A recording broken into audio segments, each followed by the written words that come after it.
Another game, another Mariners starter unable to go deep. We'll talk about what happened last night coming up here on the Locked On Mariners podcast. Colby, hit it.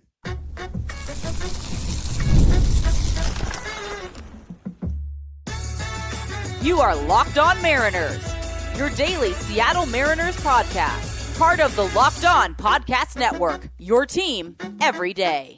Ahoy, sailors. It is Wednesday, April 23rd, 2025. This is Titan Gonzalez and Colby Patnode for the Locked On Mariners podcast, part of the Locked On Podcast Network, your team every day. And as always, if you want to hear from me and Colby even more and help support the show, you can check out our Patreon. All you have to do to check that out is click the link in the description of this episode. So we're going to talk about last night's 8-3 loss to the Red Sox, get you set for tonight's game. Maybe talk a little bit about tomorrow's game as well, because we'll catch you guys after that one on the Locked On Mariners post-game show. But I want to start talking about Bryce Miller. Just 4 2/3 for Miller. Second time in 3 games, a Mariners starter has been unable to go even 5 innings in their respective start. 4 earned runs on 5 hits, 4 strikeouts, 4 walks, ton of hard contact against Miller. Perhaps the most concerning thing here, though, is that obviously, he had divulged to the media a couple of weeks ago that he's been dealing with some arm soreness here at the start of the year. That led to his start being cut kind of short in Cincinnati. His last time out, the Mariners let him go 100 pitches in this one. And in the final inning of work for Miller, we see a lot of 93 on the fastball, and even some 92 after he was 95, 96 to start the game. Saw 92.9, 92.5, 92.3. That is not where you want to see Bryce Miller at all. How concerned are you about that? At this point, slightly. It's interesting, because in his last start, they purposely short scripted him. He only threw 78 pitches through 5 innings. And, if Bryce was 100%, he would have gone out there for the 6th. And with the way Bryce is capable of pitching, he might have gone out there to start the 7th. Like that. So that was very obviously a choice made to try and help Bryce along with his soreness. And then yesterday, though, for some reason, he entered the start of the 5th inning at around 75 pitches. So he was right at about the mark. They took him out of the game last time, and he was able to maintain his velocity for the entirety of that start. And this time he got to around 80, 85 pitches, and the velocity started to drop pretty significantly. And so it's a weird decision to me for the Mariners to put him back out there, when they literally just short scripted him the start before, and it was his best start of the year. So I'm not quite sure what the plan is here. But obviously Bryce, his velocity dropping pretty significantly after that 80 pitch mark, that seems to be when the velo troubles really start to set in for him. So that could be a sign that he's progressing, because earlier in the season, he was sitting 93 mostly throughout his entire start, but maybe now he's able to be 95, 96, 97 through about 80 pitches, give or take. So maybe that's a positive sign. But yeah, I think it's a little bit worrisome, but I'm still more worried about the lack of control and command. 4 walks for Bryce Miller is a ridiculously high number, especially in only 4 2 or 4 1/3, 4 2 or whatever it was. That's a really high number. Yeah. And you just watch the game. I believe that the final tally was that he was he threw a first pitch strike to only 8 of the 24 hitters he faced. That's not going to work. You have to get ahead. It is a core tenet of being a Mariners pitcher that you work ahead. You throw first pitch strikes. You should be aiming for around 66%, about 2/3 of the hitters you want to be throwing first pitch strikes to. He hasn't done that. And when you watch the game last night and you look at what he did, he was missing with the fastball a lot, and it was up. And it was, again, he struggled with this in Cincinnati. He couldn't quite find that top rail, which is where he likes to be with the fastball. This night, he was way up. He was missing badly up. So it's one of those things where right now I'm much more concerned about the control and the command. But the lack of control and command of the fastball, as well as the velo of the fastball, does point to somebody who is really working through something right now. And you have to start to wonder, at what point is there a diminishing return here of asking Bryce to go out there and essentially pitch at, 75%? Like, at what point are you better off just giving him a couple of weeks to see if he can fully heal and Right. going with, Logan Evans? I think we're reaching that point. You don't want to do it because Hancock and Evans in the rotation at the same time is a disaster scenario. But at some point, the overall health and long-term future of Bryce has to come into play here. So I'm not quite sure what the Mariners' plan is, because it seemed to me like if you're going to short script him in the previous start and get him out at about the 75, 80 pitch mark, you would want to do that again this time around. And instead, they pushed him to get another extra, get 3 outs possibly, and only go 5. And instead, in the process, they essentially end up punting the game. And now again, there's no guarantee that the relievers would have gotten the guys out, blah, blah, blah, whatever. But it just, to me, it speaks to this kind of like, what is the plan with Bryce Miller? Are you Right. push him to 100 pitches so that you can? Well, was the plan to short script him in Cincinnati in order for him to ideally give you length in Boston? Is that the idea? I don't think it works that way. I don't think that's a good way to look at it, though, because you never know, right? Like, expecting a starting pitcher to give you this in his next outing. Yeah. So you're going to, gamble on what he's currently doing. I think that's pretty stupid. So I don't know what the Mariners' plan is here. And did he have the extra day's rest? He did on this he didn't in Cincinnati, but this time around he did. So, like, is that maybe why? Yeah. I don't know, but it was very clear to anybody watching that game that Bryce was gassed when he went out there to start the 5th inning. It was clear. So there's something going on with Bryce. Again, we don't know exactly what it is. It's some kind of soreness, but it very clearly seems to be impacting him at around it really hitting him right now at around the 80 pitch mark. And it looks like they identified that in his previous start. And in this start, they were just like, too bad. So, like, I just don't get Maybe it. they were just trying to see how much they could push him. That is such a risky play. Like, I know at some point you have to try that, but like, it's what, it's 2-1 game at that point. Like, it's the 5th inning. You just had an off day. The bullpen is well rested. Again, take advantage of the off days while you can, because pretty soon you're not going to have them every week. And I don't know. It's weird to me what their plan is. I'm a little bit concerned about Bryce, just because it does seem that, like, the velo is going to drop significantly every time he gets to around the 75 pitch mark. At least that's what it's been so far. But also, B, he's just not throwing strikes. Like, 4 walks for Bryce Miller it might as well be 8. Like, that is an absurd number for him. And he's not getting ahead of guys, and he's not really finishing them off right now. So, I mean, he had 11 whiffs yesterday, and he got whiffs on the splitter and the slider, but the 4-seamer and the 2-seamer just been god awful for him this year. Well, so it's another one of those games for a Mariners starter where even when you're getting some Ks, it's taking forever to get them. Right? Guys are fouling off so many pitches. They're making contact on so many pitches. I kind of wonder if they need to employ a similar strategy here with Bryce that they did with Brian Wu last year when he was dealing with some arm fatigue. And that either involves, maybe it's not bad enough to put him on the IL, but maybe it involves, more short scripted starts, or maybe even skipping a start here and there. Or you could utilize the opener. Or piggyback Logan Evans with him for a start or something like that. Because right now you're carrying an extra guy in the bullpen that you don't need to be carrying.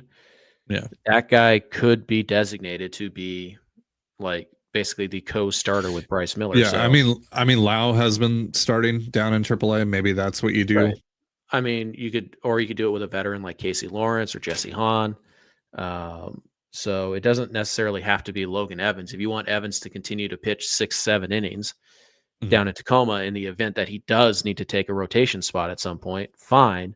but I think you need to have a reliever on your roster that is capable of going, 2-3 innings to kind of piggyback off of Bryce. And so maybe it's, hey, like Bryce isn't going to start, but he's going to be the bulk guy. So because we think we can get maybe 4 or 5 out of Bryce, we're going to ask, it could be Lau, but I think in theory, you want a good reliever to be opening for you because he's going to face the top of the order. So either you short script Bryce on the back end, or you use an opener at the beginning, play the matchup for the first couple hitters, and then Bryce comes in. Either way, I think they have to do something here because Bryce is struggling to compete right now. And it's one of those things. The walks are a big red flag. The lack of first pitch strikes is a big red flag. The velo dropping when it did kind of makes sense to me, but it's still a bit of a red flag. So yeah, I think at some point when we're getting close, like, yeah, you don't want to have, a couple of 4A pitchers in your rotation at the same time, but you might not have a choice. Like Bryce's health is critical to the long-term success of this team. If that means you have to, eat it for a couple of weeks, then maybe that's just the best thing to do.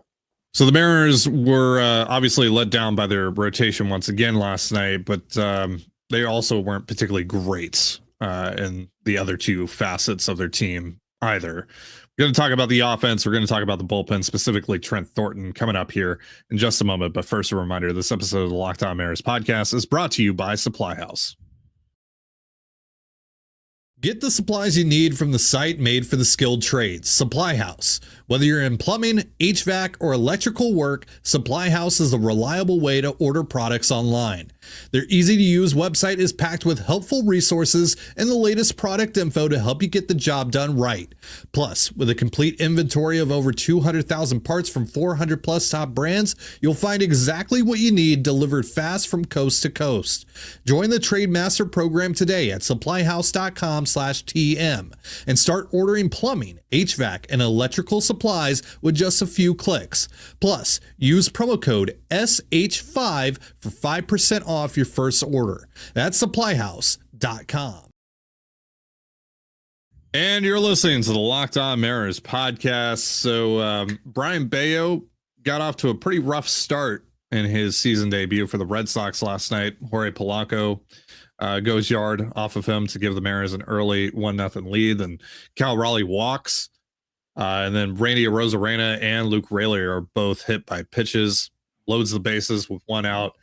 And then Rowdy Tellez, the hero of the Toronto series, grounds into a 3-6-3 double play. Yeah. Ball or game. 3-6-1 double play. Mm-hmm. They did have another shot a little later on against Beao that they weren't able to take advantage of after Julio's double down the right field line. Couldn't come through in that situation either. They were able to get a couple of runs off of Justin Wilson on a bloop single off the bat of J.P. Crawford, who continues to find some success at the plate. But overall, pretty yucky game for the offense. Pretty yucky game in general for the Mariners, just across the board, from the Miller start to what the offense did or rather did not do, and then the bullpen, which we'll talk about in a second. But what did you think about the Mariners offensive night? Yeah, felt like the first week of April. It was last week of March, first week of April, that the first homestand. Yeah. Lots of traffic. Couldn't find the big hit you needed to keep you in this game. And you're playing in Fenway Park. You have to get the big hit. You have to. Leaving the bases loaded is not an option because you're not going to win games at Fenway Park 3-2. Just not going to happen, especially when you're starting pitching struggling like it is right now for the Mariners. You have to get multiple runs in those situations, and the Mariners had plenty of base runners. They had 6 walks. They had 2 hit by pitches. They had 2 doubles. They had a homer. Everything was there for them to find success and score a lot of runs and give them a chance to win this game. But they only came through with 6 hits. They only had a 29% hard hit rate. They only had 8 hard hit balls in the entire game. And this was not the best of the Red Sox that you were facing here. This is, again, it's Brian Beao making his major league debut or his season debut. it's Garrett Whitlock and it's Liam Hendricks, it's Justin Wilson. Like, this is not the murderer's row, and they had opportunities throughout this game to get back into it, and they really didn't. Aside from JP's 2 RBI single, the Mariners didn't get a single hit they needed to get to have an opportunity to win this game, and they had some really bad at bats in those situations as well, and that's pretty much across the board. So, what's really frustrating about the offense right now is that managers essentially can force Dan Wilson to take out his better hitters for some of his worst hitters simply by going to any left-handed pitcher. Like, not even, doesn't have to be a good one, and as a result, you end up with somebody like Luke Raley leaving the game because, God forbid, he faces Justin Wilson in the 6th. And now Donovan Solano's taking at bats in the 9th inning, and no disrespect to Solano, he's been terrible. He's been your worst hitter this year. So Yeah. it's one of those things where the offense, they created traffic, they generated traffic. They didn't strike out yesterday either. This is not one of those games where, they struck out 18 times and that's why.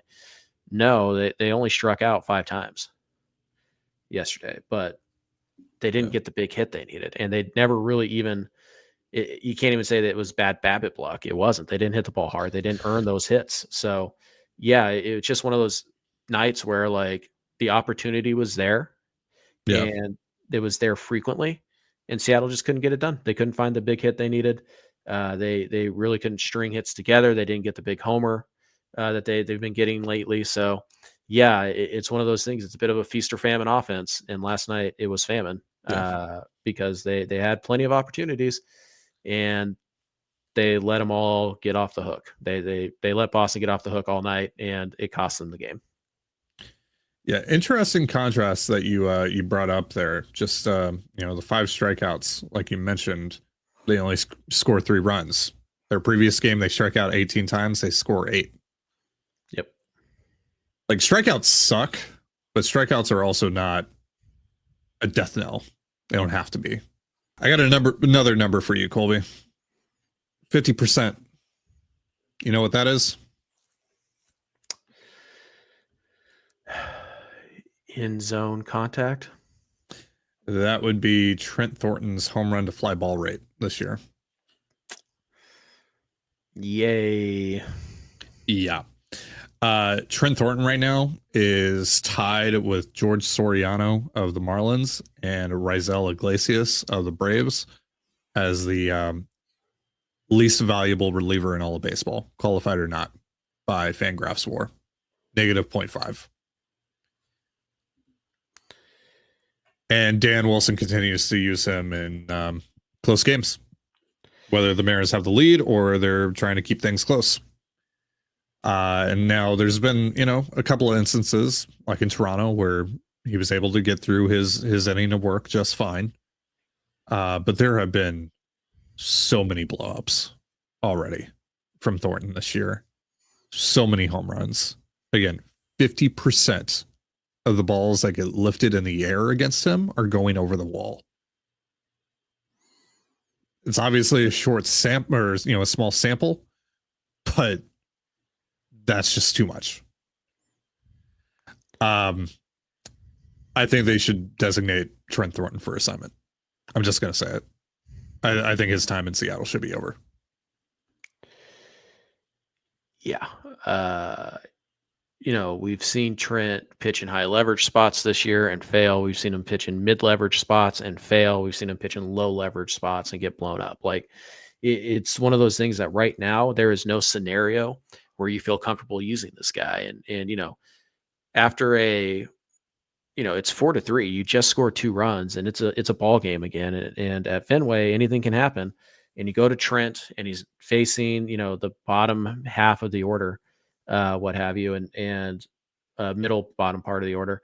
And he fails, like, epically. Like, it's one of those, like, it goes from this is a game that we can win to this game is over. And it takes in the span of 4 hitters for that to be the case. Yeah. And, being down by 1 in the bottom of the 7th is not exactly high leverage, but it's an important role. You have to keep the game right there if you can get back into the dugout quickly, momentum's kind of one of those things that's a little bit overrated. It's not quantifiable, but like, again, you just put up the 2. Now it's a 1-run game. Now you got 6 outs to work with. You're feeling pretty good. It's Fenway. Anything can happen. And then just like that, it's over. And it doesn't matter what role Thornton has pitched in this year. He's been good in a couple of outings, but he has cost you leads and wins and comeback opportunities in every there is no middle ground. Either he's been good in his outings or he has actively worked against you to lose the game. And there's just no play. You cannot give up home runs if you're a relief pitcher. You cannot do it. It's the one thing you cannot. I'd rather you walk guys than give up home runs as a reliever, because there's not enough time in the game for you to get those runs back when you give up homers. Yep. And so Thornton right now having a 50% home run to fly ball it's not major league quality. He is not a major league quality pitcher right now. Again, I don't know. Can you phantom IL him and, give him a rehab assignment? Maybe. But I just think right now you look at it, there's no situation in which I trust Trent Thornton to pitch well in. And if that's the case, I don't need him here. It's the highest home run to fly ball rate of any reliever, any qualified reliever in baseball right now. Tied with Hunter Biggie of the Rays. Very distant third place, and there's a bunch of guys tied for this, 33.3%, so a third of the time. But Trent right now, half of the fly balls against him are going over the wall. Some major. Yeah, this isn't a case where he's, making good pitches and he's piping these pitches. Like, look at all the home runs. These are pitches that are hanging curveballs or they're fastballs down the middle of the plate. Like, these are not on the corners and, that's a really good piece of hitting. What are you going to do? Like, no, he is piping fastballs and curveballs down the middle of the plate. And he's getting destroyed. There's also been a couple of instances where he's gotten away with it. Yeah. Right. Like the home run to fly ball rate and just the overall home run numbers could look even worse. That's really the problem here. Like, we could even be looking at something like this isn't even as bad as it could be.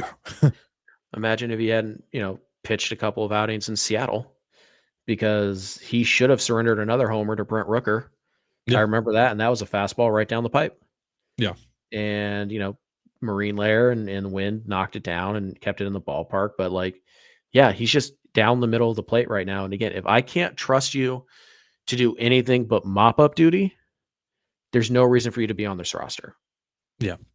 You're not one of the 8 best relief arms. And I know the Mariners have already kind of had to cycle through their depth because Santos was bad and obviously Brash isn't back yet and Taylor hasn't quite figured it out, blah, blah, blah. But I don't care at this point. I trust Jesse Hahn and Casey Lawrence more than I trust Trent Thornton right now. And that's a problem. So if I would prefer to have the 38-year-olds who are career minor leaguers pitching in these spots over you don't belong in my bullpen. And Trent Thornton is a guy who, I love the friendship that him and Sauce have. They made some great videos, and Thornton has been a good reliever for Seattle. He's been a good pickup for them for most of his tenure. High energy dude, all that. Yeah, but this is, you got to keep it pushing. It's not personal. When it comes to bullpens too, you have to keep it pushing, right? Yeah. You have to make decisions pretty quick on guys. And, unfortunately with Thornton, he doesn't have a minor league option left. So you have to move on. Right. If you had an option left, I wouldn't be like, oh yeah, you need to DFA him. I would just, just send him down, let him work through things. But that's unfortunately not an option available to you right now. So, by the way, there's a decent chance that he would clear and then he could accept an assignment to the minors. So you could DFA him and still keep him in the org. It's possible. I mean, $2 million isn't a lot, but for a reliever struggling like Trent, it's not something that somebody's absolutely going to snap up. So, sure. It is a bit of a risk. You'd rather have Thornton in the org, but you need him in AAA right now, not the big leagues. And that's just not an option without, exposing him to waivers. Yeah. So again, I think his time in Seattle probably should be over. It's too much of a risk right now. Every time you put him out there, I feel uneasy. And the fact that he's getting put into close games, whether they're trailing or they're leading, terrifies me. And I think that says more about the state of the Mariners bullpen than about Trent. But yeah, as far as Trent goes, I can't trust you, dude. I can't. No, I mean, like, you trust Carlos Vargas and Edward Bizardo right now more than you do Trent Thornton. And I don't trust those guys a lot right now. Right. And so that just speaks to how poorly he's pitching. Again, it's not a personal thing. It's not a personal attack on Trent. No. He's just not a major league quality pitcher right now. Yeah. And you know what? Well, you know what might happen? You might DFA him and he might get picked up and he might be fine. He might be Trent Thornton again. And that's going to suck. But that's the business. That's the reality of the sport. Yeah. You know, and again, that's for you. Yeah. And you just have to keep it pushing when it comes to bullpens. Just figure something else out. So, yep. Yeah. All right. Well, let's switch gears here. Let's talk a little bit about tonight's game, tomorrow's game in just a moment. But first, a reminder, this episode of the Locked On Mariners podcast is brought to you by Wonderful Pistachios. Looking for a snack that's both delicious and nutritious? Crack into a good source of protein with Wonderful Pistachios. Wonderful Pistachios is one of the highest protein nuts. Each 1 ounce serving has 6 grams of protein, giving you over 10% of your daily value. Plus, they're packed with fiber and better for you unsaturated fats to help keep you feeling fuller longer. Personally, I love the no shells variety. It's the perfect grab and go snack for busy days. Whether I'm snacking at my desk or on a road trip or just need a quick protein boost, they're always my go-to. And if you love cracking open every shell for that satisfying crunch, the in-shell options are a classic favorite. Get snackin' and get crackin' with the snack that packs a protein punch. Visit wonderfulpistachios.com to learn more. And you're listening to the Locked On Mariners podcast. The Mariners looking to keep their series win streak alive tonight. Emerson Hancock taking the bump at Fenway Park against Sean Newcomb. Yay. I think you know what our answer is to the question if Hancock can do it again, if we think that he can do it again. I'll say this. Okay. No. Yeah, yeah, exactly. Yeah. Now I'll say this. If he is going to do it again, he has to do exactly what he did in Cincinnati, right? Which is limit hard contact, keep the ball on the ground. That's how Emerson Hancock wins at the major league level. That's how he survives. He has to do that. A better word. Yeah. Yeah. On the plus side, though, with Newcomb on the mound, it means Donovan Solano is going to be in the lineup. It means Mitch Jorge Polanco. Jorge Polanco. So, I mean, heck, maybe even no JP Crawford, even though he's totally fine against lefties and is, you're probably your second best hitter right now. He'll play. He'll play. Yeah, he will because they gave him the back-to-back days off. But yeah, so good news, you're getting the B lineup tonight in addition to Emerson Hancock getting the start. Because God forbid we let Luke Raley face a bad left-handed pitcher. Oh no. He might go 0 for 3, like Donovan Solano's probably going to go. Like, oh, that would be terrible. So, yeah. So, in addition to having Hancock pitch in probably the worst ballpark possible for him to pitch in, you're also going to be running out of B lineup because, God forbid Rowdy Tellez, who doesn't have any splits issues, God forbid Luke Raley faces a bad lefty in favor of Donovan Solano, who's been bad against everybody right now. That being said, if you're going to have Solano, and you're going to try and make this work, he should be in the lineup tonight. So, yeah, we'll see how it goes. I mean, you would hope. I mean, now at the end of the game, they could pinch at all their good hitters instead of starting all their good hitters. I just sure. You know what's funny though? Emerson Hancock's 2 best starts of his career might be at Great American Ballpark and Coors Field. Yeah, yeah. Yeah. So I mean, maybe there's something about the environment that he's like extra sharp. I don't know. Yeah. Like all I need from Emerson tonight is if he can go 5 or 6 and give up 4 runs or less, I will be ecstatic about that. Fenway is cursed, man. By the way, so I finally figured out when the last time they won a series at Fenway was. It was 2014. It wasn't like 3 or 4 years ago, like I initially said on last episode. It's been over 10 years since they've won a series at this place.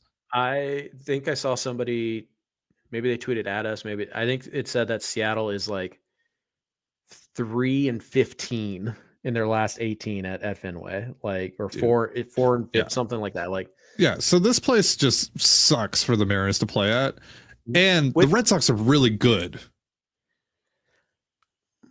That offense is really good. Yeah, the offense is good. Yeah, the offense is really freaking good, especially at Fenway. Like, it's built for Fenway Park. Yeah. Which, but like, dude, you should do. But dude, like when the lineup turns, especially if you allow Rafaela on base, and he's just like an automatic stolen base, pretty much.